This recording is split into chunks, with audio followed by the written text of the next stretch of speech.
Ang umaga sa inyong lahat, no?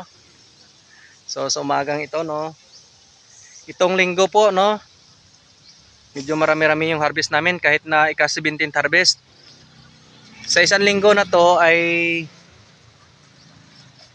um,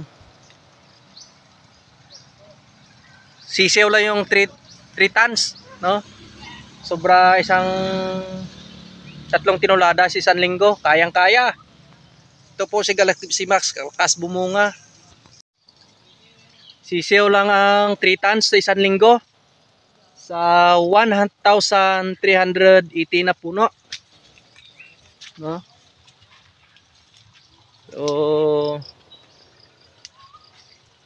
maganda-gandang pahiwatig to sa Galaxy Max, no, na kung saan ang lakas bumunga.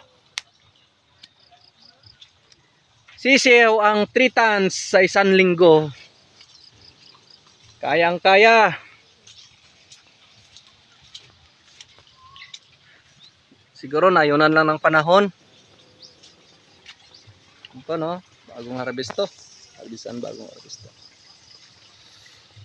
pero marami-rami pa rin. So yun lang po, no, sana may matutunan po kayo. Sundan nyo po yung aking mga videos na kung saan makatulong po sa inyo, no, saka yung pamaraan po namin, no. So God bless sa inyong lahat. God bless.